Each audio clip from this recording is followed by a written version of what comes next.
دن بدن کھلنے لگا ہے نعمت الاسلام یہ۔ بسم اللہ الرحمن الرحیم۔ صرف 5 منٹ کا مدرسہ قرآن و حدیث کی روشنی میں 228واں دن 18 شعبان المعظم۔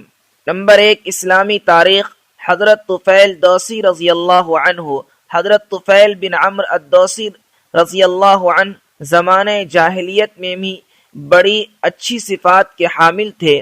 مکہ مکرمہ اپنے کام سے آئے تھے۔ حضور صلی اللہ علیہ وسلم کو حرم شریف میں نماز پڑھتے دیکھا اور قرآن سنا۔ ان کے پیچھے گھر گئے اور ایمان میں داخل ہوئے۔ اپنے قبیلے دوس کی طرف جب واپس ہوئے تو حضور صلی اللہ علیہ وسلم سے عرض کیا، اللہ سے دعا فرمائیں کہ میرے لیے کوئی ایسی نشانی ہو جس کی وجہ سے قوم کے سامنے دعوت پیش کر سکوں۔ حضور صلی اللہ علیہ وسلم نے دعا فرمائی۔ جب وہ اپنے قبیلے کے پاس پہنچے تو اللہ تعالیٰ نے ان کی پیشانی پر ایک نور پیدا کر دیا۔ حضرت طفیل رضی اللہ عنہ نے اللہ سے دعا کی کہ یہ نشانی میرے جسم سے ہٹا کر دوسری کسی جگہ کر دے، تو وہ روشنی حضرت طفیل رضی اللہ عنہ کے کوڑے کے سرے پر آ گئی۔ ان کے والد عمرو الدوسی اور ان کی بیوی ان کی دعوت سے مسلمان ہو گئے۔ حضور صلی اللہ علیہ وسلم نے حضرت طفیل رضی اللہ عنہ کو یہ سریہ ذی الکفین میں روانہ کیا۔ ذی الکفین نامی ایک لکڑی کا بت تھا جس کو قبیلہ دوس کے مشرکین پوجتے تھے۔ حضرت طفیل رضی اللہ عنہ جب اس کو جلانے پہنچے تو تمام مشرکین مرد و عورت جمع ہو گئے یہ دیکھنے کے لیے کہ اس حرکت پر ذی الکفین نامی بت طفیل رضی اللہ عنہ کو کس طرح عذاب دے گا۔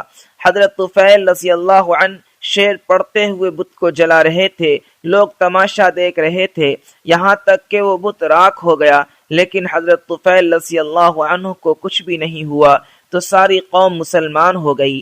حضرت طفیل رضی اللہ عنہ کی شہادت جنگ یمامہ میں سن 11 ہجری میں ہوئی۔ نمبر 2، حضور صلی اللہ علیہ وسلم کا معجزہ، کافروں کی نظر سے پوشیدہ رہنا۔ جس وقت رسول اللہ صلی اللہ علیہ وسلم اور حضرت ابو بکر رضی اللہ عنہ نے ہجرت فرمائی تو راستے میں غار ثور تھا، وہاں جا پہنچے۔ ادھر کفار مکہ آپ کی تلاش میں پہاڑ کے قریب پہنچ گئے، بلکہ اس غار کے پاس بھی آئے، مگر اس کے منہ پر مکڑی نے جالا تن دیا تھا، جس کی وجہ سے ان لوگوں نے غار کی طرف توجہ نہیں دی، ورنہ اگر ذرا بھی نیچے جھک کر دیکھتے تو وہ لوگ ان دونوں حضرات کو دیکھ لیتے، لیکن یہ معجزہ تھا کہ وہ لوگ نہیں دیکھ پائے۔ نمبر 3، ایک فرض کے بارے میں، قرض ادا کرنا۔ رسول اللہ صلی اللہ علیہ وسلم نے فرمایا، قرض کی ادائیگی پر قدرت رکھنے کے باوجود ٹال مٹول کرنا ظلم ہے۔ فائدہ، اگر کسی نے قرض لے رکھا ہے اور اس کے پاس قرض ادا کرنے کے لیے مال ہے تو پھر قرض ادا کرنا ضروری ہے، ٹال مٹول کرنا جائز نہیں ہے۔ نمبر 4، ایک سنت کے بارے میں، مسجد سے نکلتے وقت کی دعا۔ مسجد سے نکلتے وقت یہ دعا پڑھے، اللہم انی اسألک من فضلک۔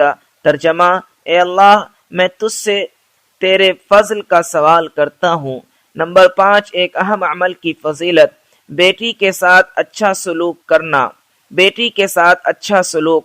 رسول اللہ صلی اللہ علیہ وسلم نے فرمایا، جس شخص کی کوئی لڑکی ہو اور وہ اسے زندہ درگور نہ کرے اور اس کی بے عزتی نہ کرے اور اپنے لڑکے کو اس پر ترجیح نہ دے تو اللہ تعالیٰ اس کو جنت میں داخل فرمائے گا۔ نمبر 6، ایک گناہ کے بارے میں، حضرت عیسیٰ علیہ السلام کو خدا ماننا۔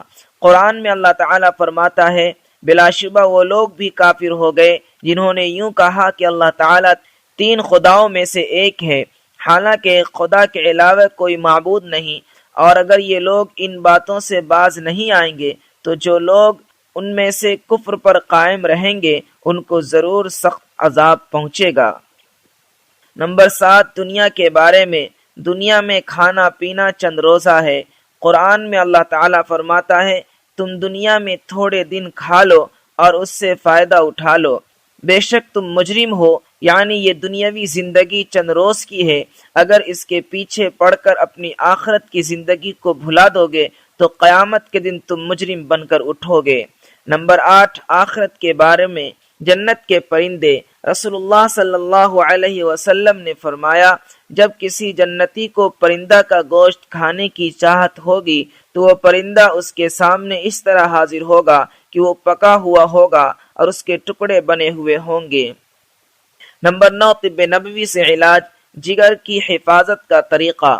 رسول اللہ صلی اللہ علیہ وسلم نے فرمایا، جب تم میں سے کوئی پانی پیے تو ٹھہر ٹھہر کر چسکی لے کر پیے اور غٹا غٹ نہ پیے، کیونکہ اس سے جگر میں درد ہوتا ہے۔